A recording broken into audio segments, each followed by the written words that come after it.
Hey everyone, so I wanted to jump on today and talk about a form of astrology you can use to evaluate the physical traits of a future spouse or long-term partner. Now, here at Grave Intentions, we're an omnistic polytheistic practice, and so yesterday I kind of explained what that means in a short video, but that extends to our astrology department as well. We blend many different methods of astrological evaluation and charting depending on what you're seeking, what you're needing information on, or what you're looking for.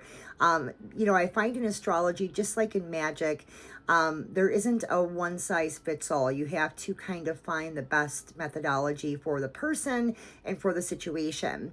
So I feel like we approach physical trading through channeling here at Grave Intentions. So I love doing the Flow Composite sessions where we actually use Flow Composite software to put together a visual image of that individual and whatever comes through in the session.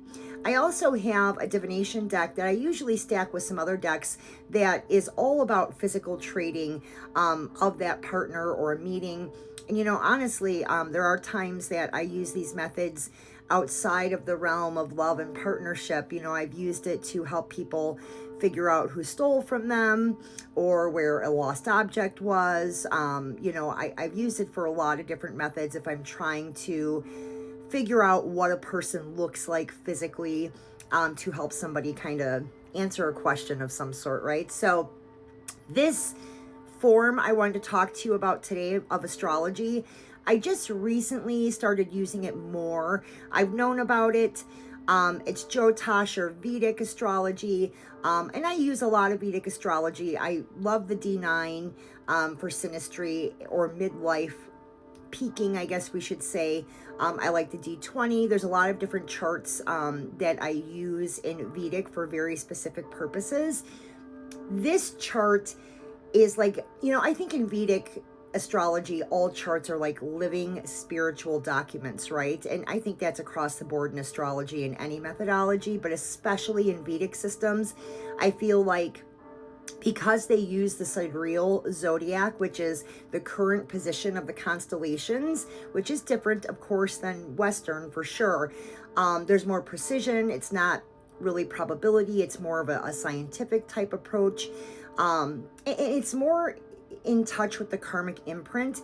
So a lot of you that come to me, you have karma questions or Saturn questions. A lot of times I'll do evolutionary charting, I'll do harmonics charting, or I'll look at your Uranian midpoint tree, right?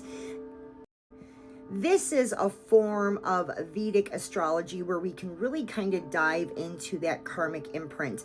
Sometimes you'll have astrologers refer to it as karmic knot readings. Karmic knot readings really is kind of evaluating the full architecture of your seventh house, right? The patterns, who you're going to meet, why you're going to meet them, what those partnerships are going to look like. I also think in Vedic systems, there's a lot of evaluation of karmic memory. Same thing in harmonics, which is evolutionary or medieval astrology. These are impressions carried over from our previous lives, right? It's recognitions of a form the soul has known before that is kind of reappearing or coming to us again in this life cycle. So the opposite holds, some truth as well. Sometimes these individuals are confronting a part of ourselves, our pride, our conditioning, or maybe our unconscious judgment. And that's why they're being introduced to us in this life. So I think that attraction isn't the same thing as recognition. And that's an important comment or statement to think about when we're looking at physical trading in general, whether it's through astrology, through divination, through channeling. Attraction isn't the same thing as recognition. So I think that these are tools like anything else in this practice. These are tools that can help us be more capable, more prepared to kind of meet the karma that arrives through this individual when they enter our life. So I made a lot of notes because I wanted to make sure I gave you some good information today. I'm basically going to break down what you can find in terms of physical appearance in what areas of the chart. So let's jump into it. Okay, so if we're doing future spouse charting using a Jyotish system, If you're a guy, I want you to start with your Venus. If you're a woman, I want you to start with your Mars. So find where your Venus is, guys. Find where your Mars is. We're going to focus in on that in terms of picking apart what this partnership is going to look like and what this partner is going to actually physically look like. So, all right. So I'm going to try to, I don't want to drag out and make a 20-minute video here, but I might go a little fast. So if I go too fast, obviously you can download this or save it or replay it, or you can reach out to me. But Venus really represents skin tone or complexion. Okay, so if the individual that you are kind of predestined or karmically is coming into your life, and we're reading this person in your chart, that person, if they're going to have fair or luminous skin, they're probably going to be a Cancer, Taurus, Aries, or Leo. Medium or tan colored skin is going to be a Gemini, Virgo, or Sag. And that deeper, darker complexion is going to be Capricorn. Boy, it cut me off on that last one. So deeper, darker complexions are going to have Capricorn, Libra, or Aquarius, right? This is where your Venus is indicating complexion.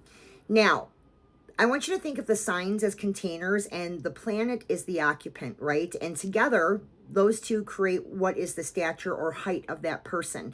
So short or medium height individuals, that's going to be your Aries, Taurus, Leo, Sun, Mars, and Moon. Average height's going to be Mercury or Venus. The tall people are going to be Virgo, Libra, Sag, Aquarius, or Pisces. Now, there are some nuances here with height. We call Saturn, the North Node, and Jupiter, we call them frame stretchers. So that could add some height if they're present. There's also the Taurus effect.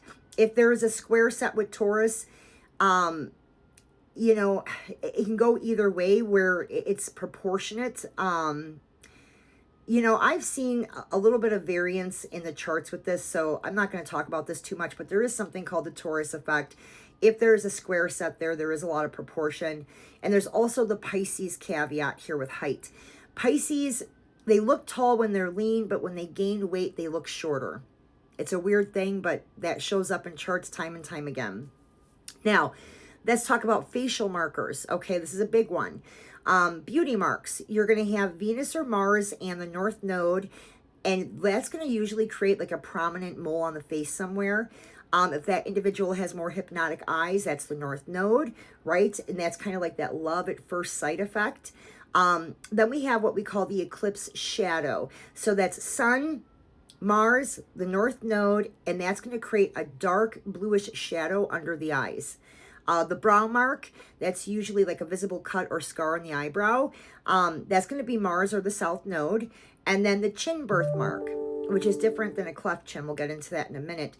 But the chin mark is Venus or the South Node. That's going to be a mark on the chin or the jaw, potentially. And again, we're starting with men, it's Venus. Women, we're starting with your Mars.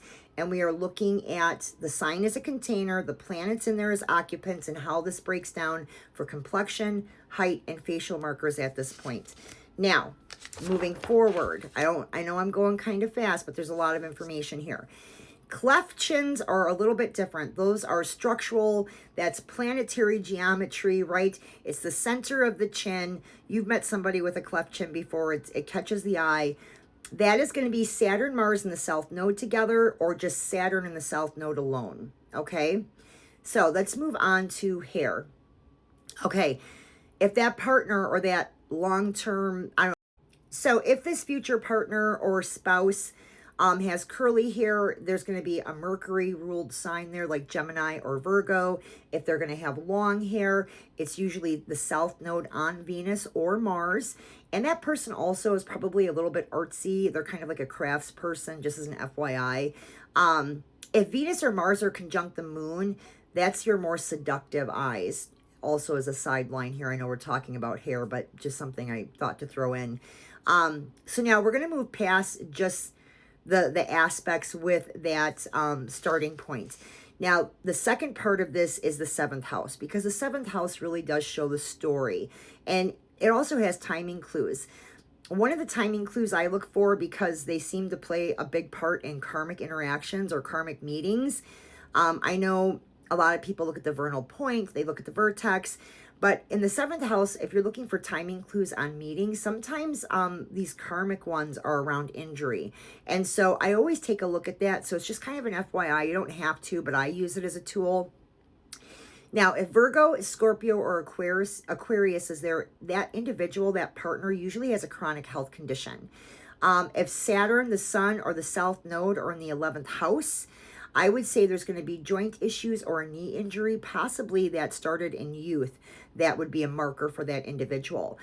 Mars in the 7th, Aries, you know, this is a very protective person, but they're very conflict prone. It's something I always look for, so I'm throwing it in there. The South Node in the 7th house, usually with this aspect, there is a physical separation soon after marriage or contracting with that partner. They're usually traveling or there's some sort of long distance for a few months. Something is kind of happening there. So that's something I look for too. Again, this is very rough. I mean, it's just kind of a very rough once over in astrology if you're using Vedic systems. Again, you start with that Venus or Mars, depending on if you're a woman or a man, and you're going to break down the aspects. Venus aspecting is going to be the complexion. You know, we have the height and the stature combinations that I gave you with the caveats there. The facial markers, and then what else did I give you today? The cleft chin, the hair, a little bit more about the eyes, some of the 7th house story stuff, and then some of the other interactions that I look for that I always think are important to see in the chart. So there is a way to use astrology to find physical features, I guess is the point of this video today. I do prefer the channeling sessions. I like the flow composites. I like using my physical manifest decks that talk about physical traits, but this is a nice way to validate or confirm maybe what you're seeing. So it's a good way to validate or confirm what you're finding in maybe a channeling session, or if you're using a divination deck specific to physical traits, it's a good validation tool.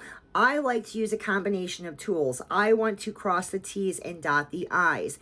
This is just another tool to put in your toolbox to, again, validate. Maybe you meet somebody and you're like, this is weird. I feel like this is karma somehow, this meeting. Look in your chart. See if they're there. But yeah, I just wanted to roll that out today. I'm trying to stay on top of my social media game, you guys. But if you have questions, hit me up. Other than that, stay magical.